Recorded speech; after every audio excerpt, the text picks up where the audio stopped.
السلام عليكم متتبعي قناة منوعات المغرب في اسطنبول. اليوم واحد الفيديو متختخ ومشحر وناضي. غتكون في واحد الرياكسيون على واحد السيد، واحد ما عرفتو يوتيوبر ولا هكا، المهم صانع محتوى اللي جا لتركيا هنا ودار واحد الميكرو تورتوار واستقصى الاراء ديال الناس اللي هنا في تركيا حول الهجره، الناس اللي ضاربين، الناس اللي عندهم تجربه، فهو استقصى الاراء ديالهم. انا بالنسبه لي قبل ما ندخلوا في هذا الفيديوهات باش تسمعوهم، بالنسبه لي انا الراي ديالي الشخصي غنخليه في نهايه الفيديو، ولكن راي مبدئي غنقول لك هي مقارنه غير عادله، لان باش تبغي تهضر على الهجره خاصك تبدا الميكروطوار من المغرب. ميكروطوار خاصك تبداه من المغرب، تعرف الناس شحال كيشدوا، تعرف الخدمه واش كاين ولا ما كايناش، تعرف الناس الظروف ديالهم المعيشيه كي دايره والاسباب اللي كتخليهم يجيو باش يهاجروا، وتعرف المشكل فين كاين، البطاله شحال البطاله كاينه، علاش الناس، شحال الصالير، شحال معدل الاجور، وانت طالع وتجي لتركيا وتسول الناس ودير واحد الرحله لاوروبا وتسول الناس اللي وصلوا وتسولهم واش ندموا علاش حرقوا ولا ما ندموش الى اخره. هذا هو الميكروطوار اللي كتكون فيه واحد التوازن وواحد العداله، ماشي غادي تجي على واحد الفئه فقط اللي نتايا استهدفتي فيها الناس اللي هما داروا رحلات فاشله وبقيتي كتسولهم. المهم على ايين غنخليكم مع الميكروطوار الاراء ديال الناس، ومن بعد غادي نعقبوا عليهم. بقاو معنا الخوت وشوفوا هذا الفيديو، فيديو تري امبورطون، وفي الاخر نقولوا كلام مهم ومهم جدا. قول لي اخويا السوسي، شحال نتايا وتتواجد في تركيا؟ انا دابا شي 4 شهور هادي. 4 شهور؟ وباقي تريسكي وما جبتيهاش؟ باقي تنريسكي وما جبتهاش. علاش ما كيبان ليا غير انا نمشي. علاش ما جبتيهاش؟ ودي مزيره الوقت. شنو هما الصعوبات اللي تلقيتي؟ الصعوبات شحال من حاجه. بحالاش؟ المهم بحالاش اش غنقول لك، شحال من حاجه. حدك فين وصلتي؟ ني كومونتيني. وشنو لقيتي تما فاش وصلتي؟ لقينا المهم مشينا بالليل، وصلنا بالليل، المهم جهه الرماق تمونطينا بجوج وخرجونا تحت الكاميون، شدونا البوليس ورجعونا عاوتاني لتركيا. من تركيا خصك عاوتاني الخطاف ب 50 اورو باش يجيبك حتى الميدان وكثر. شنو النصيحه اللي توجه للدراري اللي طالعين باغيين يحاربوا؟ شنو تقول لهم؟ ودي اش غنقول لك، الرجوله بلا نفاق. بلا نفاق. شحال واحد دابا باقي ما حاربش، والطريق ديال تركيا المهم محروقه. لا مابقاوش داوي في الخاوي. فين ها الفلوس عندك؟ الفلوس عندك، الفلوس دير تسليمه بعدا. باش عرفتي انت ضامن هذا غيجي؟ تسليمه كاين التسليمه توصل، اما الرحله 60% 40% باش توصل في الرحله. الرجوله الواحد يريح يفكر اخويا، يفكر مزيان، يطلع في فيزا كونطرا شي لعيبه اخرى اما يجينا يتعداو عليه. وهذا الشيء اللي انا طريقه البحر احسن من تركيا. الله يدير لك شي شهود. امين. دابا باغي ترجع للمغرب؟ ضروري. الله باغي ترجع؟ من حقك اخويا، رجع اخويا، تانستالا مع راساتك وقطعت لي انا ان شاء الله اخويا. الله يديك على خير. امين. الله ونتمنى بنادم ما يبقاش يكون راسو قاصح يقول غادي نرجع للمغرب غيضحكوا عليا. رجعتي عادي، خديتي اكسبيريونس، طلعتي في الطياره، نزلتي، شفتي ناس، تعرفتي على ثقافه جداد، ورجعتي بحالتك لداركم عادي جدا. يعني الله ما تمشي طيح قدام والديك وفي بلادك، تبقى في بلاد الناس ومكرفس، موسخ، ما مدوش، ما والو، تلصق فيك الجربه، البق، الزمر. علاش اخويا؟ هما الواحد اخا ما عطاتنيش هاد البلاد، البلاد نبدل العتبه عاوتاني. بون اخوت، كيما شفتوا في الميكروطوار الاول سول الدري ولد اكادير السوسي، الله يعمر ليه الدار، وكنحيوه بهذه المناسبه، وتحيه كاع اللي دار معاهم ميكروطوار، وتحيه كاع الناس اللي في تركيا، سواء اللي مشاو ولا سواء اللي مازال كيحاولوا، او سواء اللي فشلت المحاولات وخذوا اكسبيريونس وغادي يرجعوا، ما كاين حتى شي مشكل، حنا ما عندناش مشكل هنا. فالسؤال اللي طرح على الاخ سوسي، قال ليه كيفاش القضيه، قال ليه سوسي ودي قضيه صعيبه شي شويه، قال ليه شحال وانت هنا، قال له انا 4 شهور. 4 شهور اخويا السوسي، مزيان صايبو، انت 4 شهور هنا وانت كتحاول، ما جابش الله، بغيتي ترجع، حاجه مليحه، ما كاين حتى شي مشكل. دونك 4 شهور بعد اصلا راك مخالف انت. المهم سي با فغاف، ماشي دا هو مشكلتنا. السي السوسي قال ليه او اي شنو هي ابعد بلاصه وصلتي له، ولا البلاصه كاع اللي قربتي له؟ هي كومونتيني عندك 5 ايام على الرجل، 6 ايام كتوصلها كومونتيني، يعني مازال له الطريق. هاد السيد قال له كيفاش تحتي، قال له مشيت نتمونطا، وحنا المونطاج هضرنا عليه، اي واحد كيقلب على السهله ما غاديش يوصل بلا ما يعيا راسو. الدراري غير مؤخرا، غير هاد الايامات راهم في الكامب ديال مقدونيا المفتوح، وكاينين الدراري اللي دخلوا تيسالونيك، وكل واحد الله يسهل عليه، ما كنقولش كلشي دخل، ولكن كاين واحد النسبه. ثانيا خويا السوسي هضر ليه في واحد المساله مهمه، قال ليه كاين اللي كيوصل بالتسليمه، نقز حتى الجمهور اللي داير به قالوا ليه تسليمه، نقز خونا اللي يلاه جا البارح في الطياره، حتى الطياره كيسولهم شنو قال لهم، وما تبقاوش تزيدوا فيها الدراري، وانت كاع تسليمه فلوسك شكون ضمن لك وكذا. قالوا ليه الناس لا، راه كاينه تسليمه، كاين الناس كيوصلوا بالتسليمه، فهمتيني. نقز سوسيج قال له ودي التسليمه تقدر توصل، قال له اما الرحله عندك 40% 60% توصل. انا راه كاع ما كنقولش 40%، انا راه كنقول عندك 20% توصل، 20% توصل على رجلك. 20% 10% 15% 20%. بغيتي تريسكي ديال حرقه، ما بغيتيش تريسكي كاع ما تجيش. هاد الهضره كنقولوها قبل ما يجي بنادم، ماشي حتى يجي هنا ويشوف الواقع. هاد الهضره كنقولوها من قبل. انا اللي فهمت من هذا الفيديو الاول انه السيد كيتعمد انه يبين لك بان هذه الهجره ما منها حتى شي امل. قاطع لي في مره السيد مول الحوار، مول القناه ولا مول الحوار ولا مول كذا، رغم ان السوسي راكم شفتوا الراي ديالو. السيد عادي شويه قال لي لا حكا رجع بلادك، هنا تجلس فيك غا الجربه، هنا كذا، هنا اش من جربه. انت بغيتي تنقي راسك بغيتي تبقى مسخره. كنتلاقاو مع الدراري يوميا، انا راني 5 سنين هنا خويا، انت لا حطاتك الطياره البارح وجيتي كتسول الناس. السوسي اللي واقف معاك راه لابس احسن منك بعدا، ما في راسكش، راه لابس ضرب بياسه ما ضربهاش حتى راه لابس احسن منك. الدراري كاع اللي درتي معاهم ميكروطوار لابسين احسن منك، واكلين شاربين بخير 5 حتى واحد ما كيفرض عليك انك غتبقى هنا في تركيا. ما عجبكش الحال كنقولها من الاول، جيب فلوس الالي فلوس الروتور، رجع درتي تجربه. ما عجبكش الحال رجع بحالاتك، اولا ما تجيش كاع في مره وهني راسك. زعما انت حتى جيتي لتركيا عاد اكتشفتي هذا الشيء، علاش ما كتبحثش؟ علاش ما تقلبش في اليوتيوب؟ علاش ما تسولش وتعرف وتلقى هذا المحزوق هذا ويقول لك اودي راه يقدر يدير لك رزقك، يقدروا يضربوك، راه عندك نسبه النجاح 20%، راه يقدر يمشي لك رزقك، راه الطريق صعيبه، راه الطريق كذا كذا. علاش كتجي حتى لهنا وما تيقنيش انا وتجي وفاش تجرب وتولي تقول لا حكا وانا وهذه؟ وبزاف الناس كاين واحد تما غادي تشوفوه دابا في الفيديو الجاي يقول ندوز 6 سنين تمايا. وانت 6 سنين تما اش كدير؟ 6 سنين اش كدير؟ الشهر الاول ما عطاتكش، الثاني ما عطاتكش، الثالث ما عطاتكش. رجع اخويا المغرب الجنه، رجع للجنه صاحبي، رجع للجنه. فغادي نرجعوا للفيديو الثاني ونكملوا معكم. ويجيو هنا ويخدموا في الموقف. يوقفوا في الموقف. يخدموا النهار 200 280 شنو 200 تشرح لي 280 ليره 280 ليره. وعادوا دابا يجيو بلا فلوس. شحال؟ 100 درهم مغربي. 100 درهم مغربي. عاد يجيو بلا فلوس وتيتكرفسوا عليهم. تكرفي سير شنو دير؟ 12 ساعه 12 ساعه 12 ساعه والعذاب تاعك ما بقاتش. الرجوله كيتاعك يعني اخويا بنادم. شوف خويا نهضروا لوجي، بنادم ضايع اخويا اللي كيجي هنا ما عندوش فلوس. لا ماكله مقاده لا والو، لا عيشه مقاده لا والو. بيدي ندولك على راسي. ندمت اخويا، ندمنا كاع. غادي تسولوا شحال دابا انت؟ انا شحال انت؟ قارب 7 شهور اخويا. 7 شهور 7 شهور 6 شهور. انا 4 شهور. غنبقاو نسول بنادم، نلقاو بنادم عامين. 7 شهور ندوز معاهم 2 كيمات. كان واحد الدري عامين. فين هذا؟ فين؟ شحال؟ 6 سنين. اجي شحال عمرك؟ شحال؟ دركا 26 سنه. غدوز خدام هنا. فاش جيتي؟ 2015 ولا؟ جيت 2016 الاخر 2016. اقامه عندك؟ خدام بعدا؟ لا خدام مره نخدم. اقامه سياحيه ولا اقامه ديالك؟ هذه اقامه انا سكن. سكن. بعدا بعدا بالاقامه السكن يمشي فيها حتى الصوب. لا ما عنديش الحق نمشي. انت مين جاي؟ انت مين جاي؟ انا من قلعه السراغل. شحال في عمرك؟ في عمري 18. يلاه داخل في 18. شكون عطاك لوطوريزاسيون باش تجي؟ والديك؟ راسي. جيتي كما شفنا في الفيديو الثاني. سول الناس، سولهم على الخدمه بعدا. اول حاجه قال لهم واش كاين الخدمه هنا ولا ما كاينش؟ قالوا له كاين الشركات بزاف. قال لهم شحال كاع باش كيخدموا؟ شحال يعني؟ واحد الاستصغار. قالوا له 280. كاين اللي كيخدم 300 ليره، كاين اللي كيخدم 300 ليره. هنا 300 ليره هي اقل حاجه حاليا. 300 ليره وضربها في الانترنت غتعطيك 150 درهم مغربيه في النهار، سيطادير 90,000 ريال في الشهر، 4500 درهم اقل حاجه حاليا كاينه. والناس القدام اللي عندهم اقامات ومستقرين هنا كيخدموا ب 350 ليره ب 400 ليره. والناس اللي شادين دي بوست مزيانين كاين اللي كيخدم ب 450 500 ليره، يعني 500 ليره 5000 ريال. كاين اللي خدام ب 4000 ريال واقل حاجه 3000 ريال. انا وهنا كنقولها لكم في الفيديو. وغدا اللي بغى يتلاقاني هنا في الميدان اي سينيور نديه يخدم ب 300 ليره، سيطادير 150 درهم في النهار. المشكل الخدمه الوحيد اللي كاين هنا ديجا هضرت معاه في القناه ديالي هو انك كدوز 3 شهور خصك الاقامه ما كايناش صافي.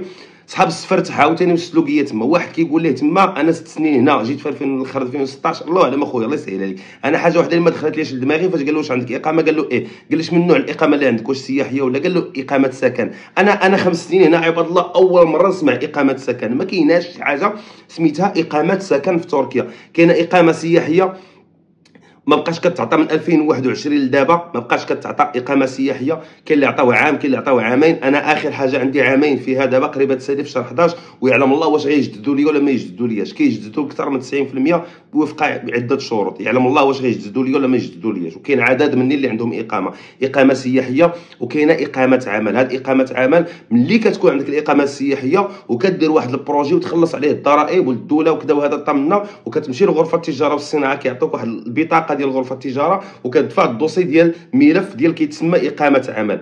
هادو هما الاقامات اللي كاينين. وكاينه الاقامه العقاريه هي حتى هذيك ملي كتمتلك شي عقار هنا في تركيا القيمه ديالو فايته 250 مليون سنتيم مغربي.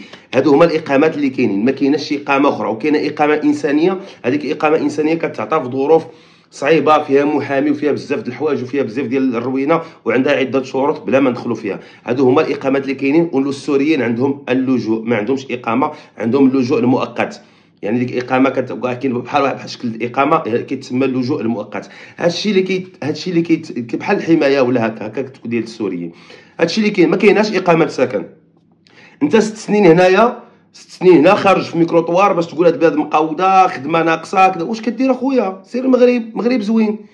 يعني انا بغيت بلان يكون حيادي. يعني ملي هضرتي انا السبب اللي خلاني نجلس 6 سنين هنا واخا القضيه محزوقه ومقوده وانه على الاقل هنا احسن من المغرب. كاين شي حوايج عجبوني وانا جلست هنايا احسن من المغرب. حتى واحد ما كانت عنده الشجاعه يقولها. واحد عنده 6 شهور، واحد عنده 7 شهور، كيقول لك اخويا بالرجوله ما كاين ما يدار، حتى واحد ما يطلع حتى واحد ما يجي. وانت اخويا اش كدير هنايا؟ سير بحالاتك اخويا، الله يسهل عليك. يعني مع احترامي الاراء الجميع، انا كنحترم الاراء ولكن انا كنحاول نناقش ما جا في الحوار وصافي. وانتم خدموا المنطق معايا وشوفوا هاد الناس شنو تيقولوا.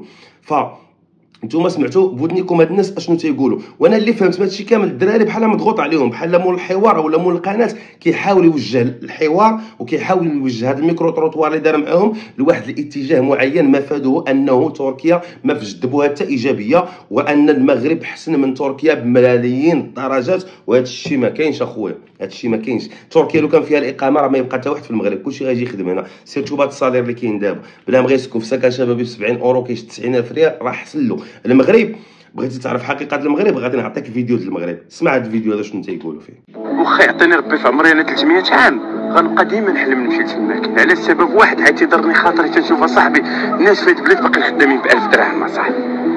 تيضرك خاطرك بزاف اصاحبي، تشوف بزاف ديال الناس.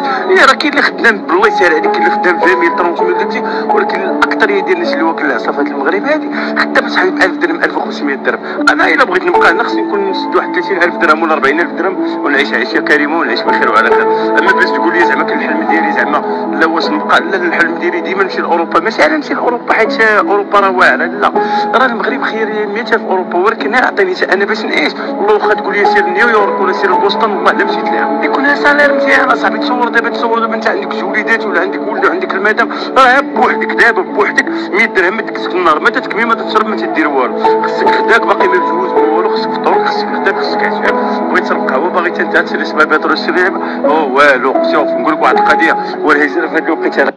من بعد ما شفنا النموذج ديال هذا السيد هذا راه 1%. والله ما بغيت نجبد لكم الفيديوهات حيت داكشي كيضر في الخاطر. اللي داو ليه كروسه، اللي دار بيعه وشريه، اللي قلبوا ليه، اللي دار الفراشه وداوها ليه، اللي حرق راسو بليسانس هدموا ليه البراكه، اللي قرا طاب وما خدمش، اللي بزاف ديال الحوايج. فهذا راه غير نموذج بسيط.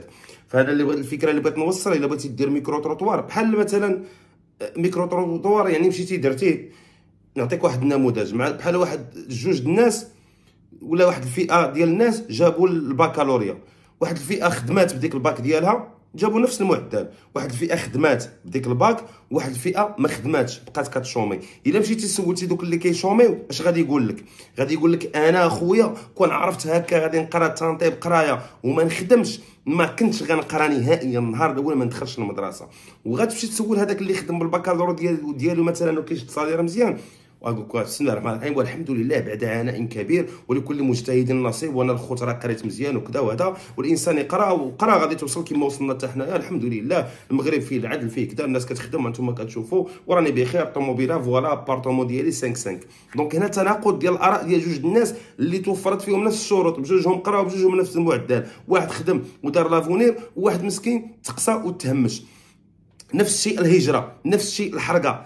الا مشيتي دير هذا الميكرو تروطوار مع واحد اللي في اوروبا، هاد نفس الميكرو تروطوار مع واحد اللي وصل لاوروبا ودوز هاد الطريق ديال تركيا، اش غايقول لك؟ وسيروا دخلوا اليوتيوب وقلبوا على الناس اللي عالي في الغربه، ديروا عثمان في الغربه، عبد القادر في الغربه، العربي في الغربه، الزاهيه في الغربه، زينب في الغربه، عيشه قنديشه في الغربه، غيخرج لك شي واحد دوز هذا الطريق وغادي يعاود لك ويهضر معاك يقول لك بسم الله الرحمن الرحيم والحمد لله. واه كانت شويه الصعوبات، الطريق ديال تركيا كانت صعيبه، دزنا كومونتيني فاق طاق الواد طاق الرقمه، دزنا هكا تكرفسنا شي شويه في صربيا، هضرنا على كرواتيا راك عارف داكشي ديال الواد وكذا، دخلنا سلوفينيا شدينا خطيه دخلنا للطريق. دابا الحمد لله بخير. النصيحه ديالي للشباب بنادم ما يبقاش ناعس في داك المغرب، يخرج يقلب على راسو. كاع ديال اوروبا غادي يقولوا لك نفس الهضره، حيت هادو وصلوا، وهادو اللي ما وصلوش غتسولوا لك خويا هذا عطيك انا الفلوس وانا مشات ليا وتسليمه وانا هادي ودا ليا الخطاف والواد وكذا والكراهنه والخدمه 280 ليره. دونك غادي تلقى واحد التناقض في الاراء. علاش هادو وصلوا هادو ما وصلوش؟ واحد الهضره غادي يقولها واحد السيد، السي عبد اللطيف، عجبني في التدخل ديالو في هذا الميكرو تروطوار، غادي نسمعوه. السي عبد اللطيف التدخل ديالو عجبني لانه قال له الطريق راه عازها اخويا. انا مشيت يعني مشى هو حتى 53 حتى نقطه التحميل وتشد، كان قاب قوسين او ادنى انه ما يلقاش باش يدير معاه الميكرو تروطوار. لو كان عنده شويه الزهر يعني جزء من الثانيه من المئه ولا داكشي كيقولوا ليه كان ممكن يتحمل، ولكن تشد ورجع. فبقى كيسولو حاول باش يحبطوه كذا، بقى كي عليه كذا لا بلا ما يرجع للمغرب وكذا. طمنا قال له واش كنتي خدام في المغرب؟ قال لك خدام ولكن داكشي اللي جابوا الليل كيديه النهار. المهم سمعوا لا فيديو وقال لا فيديو ونعاودوا نرجعوا. واحد الدري غادي نسولوه خويا كي داير بخير؟ بخير الحمد لله. شنو اسمك الله؟ عبد اللطيف اخويا. عبد اللطيف اخويا. قول لي عبد اللطيف انت من اين مدينه في المغرب؟ انا اخويا من صويره. صويره. كيفاش جاتك الفكره تحرك؟ اخويا الشارع كنضيع في البلاد وقلت زعما طاحت لي ما خدام والو في المغرب. لا خدام الحمد لله، هو الخدمه اللي جبتيها من نهار نمشي بالليل ما المهم كنشوف راسي كنضيع وصافي ونطلع للفوق. كيفاش تجمع شي فلوس باش تقطع شي طياره؟ اخويا اش غنقول لك، خدمت واحد شي شهيرات قطعت الطياره وانا نطلع اخاي، طلعت ريسكيت على روحي وصافي. ضربت على بلغاريا واحد الضربه الاولى، مشيت اخاي 53 خسر لي التليفون وتلاقيت مع شي سواره صافي، كنت غنمشي حتى لصربيا وخسر لي التليفون. من تما شدونا مشينا حتى لنقطه التحميل في الرموك، شدونا اخاي المهم حيدوا لينا حوايجنا تشداو على بنادم. لا اخا ما ضربونا ما والو، حيت حنا كنا كثار. لا حيت كاين اللي كيرعصا كاين اللي كل واحد. اخويا دابا انت وزارك دابا يمكن يدردكوك، دابا يشدوك في الكرياج يقدر يدردكوك يتعداو على في الكرياج اخا يضربوك على الرجلين انت وزارك. كاين اللي ما كيضربوش. حنا اخاي عدونا بالكلاب. الكلاب كيطلقوا الكلاب. طلق واحد الفردي واحد البيستولي في السما مشى باش بنادم ما يتفرتكش صافي ضربوني بالضو انا ولا العساكريه ولا العسكريه. دابا النصيحه اللي بغيتك توجهها للدراري اللي باقي ما طلعوش من المغرب باغيين يجيو لتركيا، شنو غادي تقول لهم؟ خويا بنادم يعول على كل شيء هنايا. يعول على اجماع فلوس وصافي. دابا شحال تو هنا انت؟ شحال ديال الوقت؟ واش غنقول لك واحد 20 يوم هنايا. 20 يوم. كاينين الدراري كاين اللي واصل هنا حتى 6 شهور ياك وكثر كاع. حال الفيزا مسكين. كاين اللي مات الله يرحمه. كاين اللي ما وصلش. كاين اللي مات في الثلجه هو ولا واحد شنو يوقع ليه يفيت الثلج وصافي في الشهر واحد في الشهر 12 في الشهر 2 يفيت الثلج اخوتي. هذا الشيء اللي كاين دابا وكل واحد وزهر وصافي. هذا الطريق زهر وصافي. دابا انت مستقر هنايا دابا مستقر اخويا. ناوي تكمل باغي تريسكي ولا باغي ترجع؟ نريسك اخويا. لا ولا ما جبتيهاش الرزق عند الله. الا ما جبناش نشوفوا فين ولكن واحد ما يضيعش وقته. فهمتي وما لا تلقوا بانفسكم الا تالو. فعلا حيت الحريق اللي كان في 2015 و16 لتحت راه ماشي هو دابا. فعلا دابا الوقت تزيرات شويه. هو دابا الوقت تزيرات اخي خصوصا في اليونان والواد وكذا، حيت دابا الانتخابات وصافي وراك عارف ومزيره هنا حتى في الانتخابات. في تركيا كاينه شويه ديال العنصريه ولكن ماشي مشكل. عندك الهدف ديالك انها تجي لاوروبا، توكل على الله اخويا وطلع لاوروبا. يعني على اي الطريق اللي ترتاح فيها انت، يعني الطريق اللي فيها الرجال اللي معاك الرجال ديال بصح لان راك تشد. الا مثلا جيت الطريق ديال تركيا يعني راه ماشي غتقول ليه صافي راه نشد تركيا وندخل ونمشي هنا ونمشي لهنا وراني في اوروبا. راه كاينه معاناه، راه قاسي وتصبر على الجوع، صبر على العطش، ولكن راه ان شاء الله فرج ربي قريب. يعني الرجال راه الرجال. شتي باش كنقول اللي بغى يطلع يشوف واحد جوج الناس ولا ثلاثه معاه على الطريق علاش ما توصلوا اوروبا. وديك الساعه كل واحد لا بغيتو تبقاو مجموعين بغيتو تسكروا واحد الطريق وكل واحد على حساب. كاين اللي مثلا كاين اللي كتلقى عنده هدف يطلع لفرنسا، كاين اللي كتلقاه باغي الالمان، كاين اللي كتلقاه باغي اسبانيا على حساب الاوراق، كاين اللي كتلقاه بغيتو للطاليان. يعني كل واحد الهدف ديالو. وحاجه واحده اللي نقول لكم انا بالنسبه للالمان، يعني انا الالمان عايش فيها وعارف شنو كاين. حاولوا تعلموا اللغه، ماشي اللغه حاولوا. فكما شفنا النموذج اللي داز قبل دابا السي عبد اللطيف حتى هو كنحييه بهذه المناسبه وكنتمنى ليه التوفيق ان شاء الله. دار تسليمه وصل فيها ل 53 ما هضرش ما ذكرش بانه تنصب عليه ولا مشاو ليه فلوس التسليمه. يعني دار محاوله جو بونس ما عطاش فلوس ولا رجعوا له فلوسه ولا عطى ديك 100 ولا 200 الاولى ولا الى اخره. المهم الى اخره هضر على واحد العامل مهم قال ليه باش كتنصح الناس اللي غادي يطلعوا دابا شوف كيفاش جاوبوا السيد. هو كيحاول كان كيستنى يتوقع منه واحد الجواب ديال انه يقول له كننصح حتى واحد ما يجي راه مقاوده راه ما كاين ما يدير. شنو قال ليه؟ قال لي كنصحو مع اللي بغى يجي ريسكي على راسو الخوت يجيب معاه الفلوس. وهضره مهمه ومعقوله وديما كنقولها، يكونوا عندك الفلوس صديقي. الارجنتين الا ما عندكش الارجنتين ما غتمشي فين. الاغلبيه اللي كيفشل لهم الرحلات اما قله الفلوس اما شي عوامل اخرى، اما جلس بقى كيدور هنا كيتجلوق وصافي. هادشي اللي كاين. اما الزهر، قال له خاص يكون عندك الفلوس ويكون عندك الزهر. قال له انا كان شويه كنت غادي نوصل وين نقص. قال لي بغيت نلف ليه الهضره باش زعما يمشي داكشي اللي هو. قال لي ولكن راه عندنا كاين الناس كتموت، كاين الناس كتموت. كاين الناس كتموت. يقدر بنادم يموت. الثلج البرد كذا هذا يقدر بنادم، تقدر تكون حاله ولا جوج حالات في العام ولا في السنتين. الناس كتموت يوميا في المغرب يا صديقي. الناس كتوفى يوميا. كاين اللي مات على كارو، كاين اللي مات على نطره ديال الجوان، كاين اللي تفرقعت فيه بوطه، كاين اللي مات بالفقصه، كاين اللي مات بسكته قلبيه، كاين اللي شد ليسانس وحرق راسو في الشارع العام بسبب الفقر والتهميش وبزاف د الحوايج. كاين اللي ريبوا عليه البراكه وسط دارو وخرج كيطلب الشرع لا اله الا الله محمد رسول الله. هادو ما شتيهمش.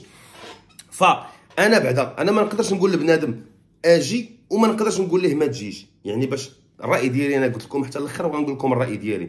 انا اللي نقدر نقول لك نقدر نصور لك الواقع. الهضره اللي كاينه قالوها هاد الدراري كامله كاين بزاف، واحد الجزء منها 90% منها فريمون كاينه معاناه، كاينه طريق، كاين تكرفيس. هادشي كنقولوه دائما. والانسان ما يجي هنايا حتى يدخل اليوتيوب ويعرف هاد التكرفيس هذا ويسمع لهاد الناس ويسمع لهاد الشهادات ويشوف لي فيديو كامل ويقرر يجي. ولكن الا قررتي تجي وانت عارف هادشي كامل ما تجيش بقى تبكى قدام الكاميرا عشيري. ما جاتش معاك البكيه، ما جاتش معاك لانك عارف راك ما جيتيش من جنة الفردوس، راك ما جايش من جنة عدن، راك جاي من واحد الدوله اللي خلينا ساكتين يرحم باكم. ما بغيناش نخرجوا شي حوايج ماشي هما هذوك. دونك ما تجيش تبكي هنا تقول لا حكا ولا طمنا ولا هذا ولا. كاين الناس خدامين ب 36000 لدابا. كاين الناس قال لك 12 ساعه في السيكوري في سميتو في لوزينات ب 300 ليره 150 درهم 90000 ريال في الشهر.